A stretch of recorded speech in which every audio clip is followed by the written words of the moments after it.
Hey guys, this is Cindy, and as you can see, we're playing Identity V today. Since I don't think I have ever uploaded myself playing this type of game before. And in this round, I'll be playing the character Priestess, and basically each character individually have different abilities. But lately I'm only interested in playing as survivors, so in this video you'll only be watching me playing as survivors. And if you have any requests of which characters, survivors or hunters that you want me to play, please comment down below and I will be more than happy to play it.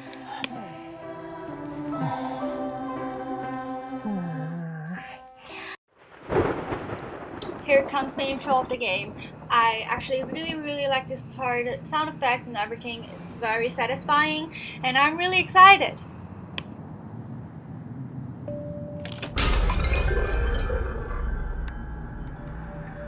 Okay, the map we are using in this round is Chinatown. Not my favorite, but also not my least favorite. As you know, first thing to do is go to the closest decode machine and start decoding. I have some story time to tell you guys today, and I'm gonna be talking about some of my elementary school stories. So I was the kid who always didn't have much friends. There is actually 2 or 3 decent teachers in my elementary school, but I wasn't close to them or anything, and they didn't know much about what is happening with me, other than like the teachers who doesn't like me, they know what happens. High school is the time when things got better. I think I started school when I was just 2 years old. So I remember asking some of my kindergarten classmates, like, hey, you wanna be friends with me? And they're like, nope. And I don't really talk to people since then. When I was in elementary school, I remember like kids starting up drama and more people are on their side than on mine. So hating me basically was a trend in my school. At that point, in when I was like 6 years old until I was like I don't remember which grade I was in. So even the teachers hated me back then in elementary school, and the teacher would make fun of I remember this teacher who hates me so much, she would make fun of my name, and at one point she would pick on me in class instead of picking on other kids, making fun of me not being good at speaking Mandarin, because you know Cantonese is our first language, but we also speak Mandarin in one of our classes. Basically it's like a Mandarin class, so we learn multiple languages. And I remember one time she basically put me into like a dark room, like she's bringing me to this classroom and turns off all the lights to basically scare me. And she said that I could leave, which is really confusing to me at that point, especially because she's the one who just put me in that room. I know she don't really want me to leave. She wants me to stay there. She wanted to scare me. I don't know why. And I stayed for a really long time. The door was closed. The room was there was no lights in the classroom. And keep in mind it was after school, so it was like dark. The sky was really dark as well. I was like, what's going on? Is she coming back? And she's not coming back. And I've been waiting and I decided to leave the classroom because she's not coming back. And after I leave for a while, that teacher, oh my god, she's absolutely crazy. She there's this thing in school where they would like call out people on this thing, and the whole school could basically hear it. So it's a speaker, so people only uses it for like announcements and stuff like that. But so she found someone else to do that for her, to call my name and ask me to go to the 3rd floor, which is where the teachers' rooms are. And I went there and she's like, why did you leave? And I'm like, because you told me that I could leave. And she said to me, don't talk back, actually make jokes about it. And it was ridiculous because it doesn't make sense to me. Like, I don't know what they really wanted, and that was one of the story. And in basically in elementary school it was like very difficult for me, and it goes the same when I went to middle school. But I'm not gonna like go much into it unless you want me to, and I might make a story time about it, because there's like it's like a really long story, and I don't think I could finish telling it like within an amount of time. So yeah. But there's one thing I could say is that after I left those schools years later, some of the students actually reached out to me and apologized. But I don't think it helps anymore because it's like there was so much damage, and I don't think apologizing at that point would do much. But of course, I accepted their apologies, and I don't want them to feel bad about what they did because I'm sure people change. But I sure remember that feeling like I hope they get treated the way that they treated me because I felt like they deserve it. I don't think it makes much sense to me that someone could act in such kind of way.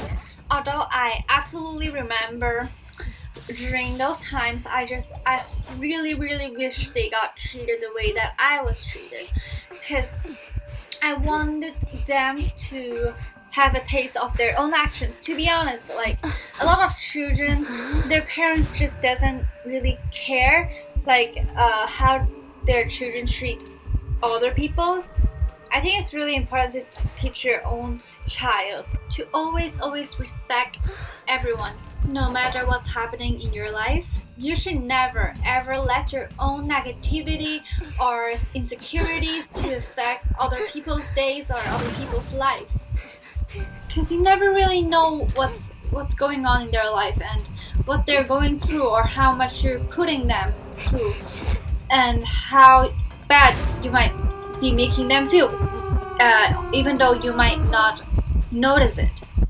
Anyway, I think that's enough about middle school and elementary school drama for a day, because there's a lot more to say, but I'm not gonna do that right now. I want to talk about other things. Like, I'm really honestly extremely excited for school to start. I know there's gonna be a lot of things to do during, like, the school year, because it's gonna be my senior year, but I'm honestly really excited because I haven't really got like a human interaction. Other than my family, like my parents, I don't think I really have much human interactions, and even to me it's long. Like, usually I'm the one who's like not going anywhere and anything like that, but it's like I haven't been to school for so long, and it's really weird because I used to be in school like all the time, like in school or in dorm or doing things in the school basement and after school club. High school honestly really holds a special place to me because it's the first place that I've gotten like the least hate. I've been there and I could go to classes without feeling like someone's gonna like come and target me. And if something happens, there's a few teachers who I just trust a lot and basically have always been there for me when I needed them, and it makes me feel really amazing.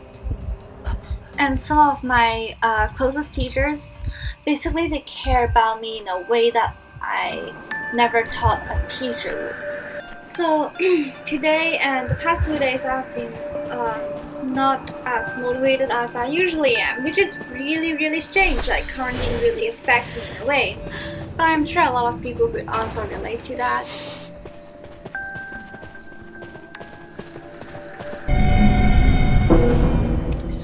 I escaped, we got tied in this game, and I got the best deduction. I sent Lex to all the survivors, but I forgot to send it to the hunter, which I felt really bad about. Because I usually, after each game ends, if I remember, I would send all likes to basically all the players in the game. My sleep schedule actually has been kind of messed up lately. It just happens once in a while, but I'm really trying to fix it. I really think that sleeping is such a waste of time. Like, I don't understand why humans need to sleep in the first place. So I've decided that I wanted to play as Enchantress instead of playing Priestess in this game, because I literally just played as Priestess in the previous game. So let's get this started.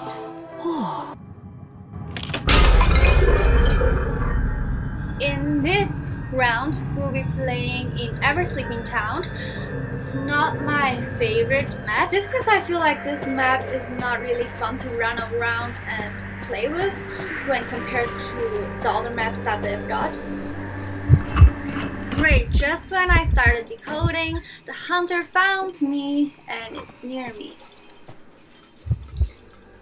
So at this point my phone is a little lagging, like I really don't know how to control it. As you can see, I was basically bouncing around back and forth. And sometimes I just lose control out of nowhere. So let me explain a little about Enchantress as a character. As you can see on the right side, there's a little black thingy that you could click on. It's called Ape Curse. So the longer you spend with a hunter, or the longer the hunter is chasing you, the Ape Curse increases. Or even when the hunter causes some damages to you, you immediately gain 1 stack of guard. The black one, you could use it to paralyze a hunter for like a second or something. The purple one, you could use it when you got like 3 stacks of 8 curses, and you could paralyze a hunter for a few more seconds. You could only gain up to 5 stacks, which means you probably shouldn't be expecting to save more. You can only use Ape Curse when you're near a hunter. You cannot use it when you're far away from the hunter, and it's also very useful when the hunter actually got one of the other survivors on its hand, and you could use it and it could actually drop the other survivor right onto the ground while the survivor is on the hunter's hand. This is actually one of my favorite places to be running around when being chased by a hunter, because you get more objects around you to run away from the hunter, and it could actually buy you more time. It's very important when the hunter is chasing you or chasing a teammate, the other people should be decoding. And with that being said, one of the most important thing is to always let your teammates to know when a hunter is chasing you or when the hunter is near you, so they would always know where the hunter locates. Avoid running into the hunter themselves. It's also very important to build by other teammates, especially when there are more than 1 cipher remaining. And I will later be briefly mentioning why. This one you absolutely have to remember. When a survivor is on their rocket chair for the first time, that you rescue him or her before the half mark is up. In this case, I wasn't able to do it because I was not fast enough. Reason why it's very important to rescue the survivor before their middle mark is crossed, because of the fact that if they get put onto the rocket chair again, you get to save them for the second time. But if you didn't rescue the survivor before they got crossed on the middle mark, the second time they were put on the rocket chair, they would be immediately eliminated. It's also best if there are more than 2 survivors that you split going into 2 different exits, so that if the hunter got to one of the exits, the other survivors get more time to decode on a different exit, and the survivor who's being chased by the hunter get the chance to run to an opened exit instead of having to decode an exit while the hunter is chasing the survivor, which is almost an impossible task to be doing. As you could already see, this is a very bad example. All 4 of us survivors are at the same exit.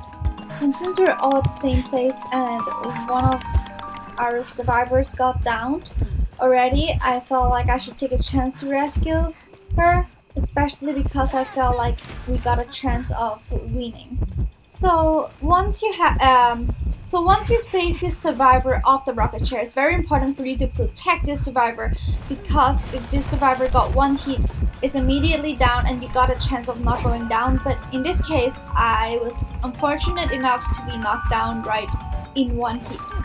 The door is open and everything is like, we're gonna win, and now I got knocked down. The hunter decided not to put me up on the rocket chair first, and I immediately see the opportunity to crawl out of the exit and make your way through this gate. But at first I was trying not to be so obvious so that the hunter wouldn't think to get me first. That leaves 1 person already escaped, 1 person on the chair, and the other person which is probably escaping as well. I finally escaped! And as usual, of course, I sent likes to all the players in the game. There comes the data. I definitely had so much fun in this round. So I've decided to play a bonus round.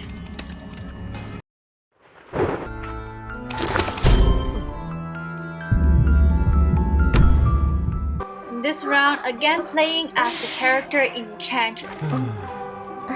So there are 2 more months before school starts and I'm really excited because I'll be able to take some of the classes that I really wanted to take but never had a chance to take before. I also think that I'm actually in the block halting and moving into my new dorm room. Although I heard that you're not supposed to like put things on the wall, I would check and see if I could do that, and if I could, I might put up a video about like decorating and the whole transformation of my room when I first get into it and after I decorate and organize everything. Depends on the situation, honestly. As you can see right now, everyone is decoding, which is definitely a good start, but it seems like Perfumery might be near the hunter because of the painting you could see earlier, which shows that she's using her perfume. And as you can see, she already got hit by the hunter. Hopefully she could escape from the hunter soon. When one of the survivors is being chased by the hunter, it's best for the other survivors to decode, as I have mentioned previously, and buying us more time to decode would be the best thing to do. Saving a survivor, I think Enchantress would be one of the characters that would be considered one of the best characters to save other survivors because of the ability that Enchantress has. It seems like someone already did that for me, but I'm still going to check on her to make sure she's okay. And as a good teammate, as we're supposed to be, you're always gonna take a hit for the survivor that just got rescued because that survivor would be at its weakest state. Now that I already did my best for her, I am going to the closest decode machine and start decoding before the hunters slow our progress again. And Seer just got on the rocket chair, but to be honest, it's Cowboy is the only one who's capable of saving him, especially because both me and Perfumer are in need of healing, and it will make it very difficult for us to save Seer without actually getting hurt and having another survivor busy to come and save us. As you can see, when there's the accelerate decoding right next to the decoding shepherd, that means when you can start decoding with your teammates and your decoding progress will not be reduced because of it. And now there are only 2 shivers remaining, which leads me to thinking if I should prime my cipher or if someone else is doing it already. Okay, now let me do a little explaining in Wikipedia language because I'm not good at explaining at these things, so I'm just gonna read it off Wikipedia and let you guys know what it really meant. A prime cipher means that the last remaining cipher machine is 99% complete. It is common practice to not complete the last cipher until someone has been hit or drowned, as most survivors will have the persona trait borrowed time. And right now I'm obviously saving it for the cowboy. So this absolutely disgusting perfumer decided that it's a good idea to set off the perfectly good primed shifter that I spent 1,000 times making sure that it's a perfect primed shifter. Now I really don't know what to do because now it's just a terrible game, and I don't know if the other players know that this stupid perfumer is the one who did what she did, or if they think that I'm the one who did something like that. I know I really shouldn't blame the perfumer at this point, but I really felt like she's the reason why we kinda didn't win the game. Playing games are only for entertainment, so I apologize for what I just said. Please don't be offended, this is just for the video. And but this round I really couldn't give it a thumbs up to the perfumer. I only could do it to other players because, to be honest, perfumer didn't actually really deserve thumbs up compared to other players. But as long as they're all learning, that's okay, and I really hope that she learns and she improves while playing this game. Anyway, that's all for today. Thank you guys so much for watching. Please give it a thumbs up down below if you enjoy watching this video as much as I enjoy playing this game. And remember to click the subscribe button down below if you want to watch more videos from me. Click. Have a wonderful day or a good night. Thank you. Mwah.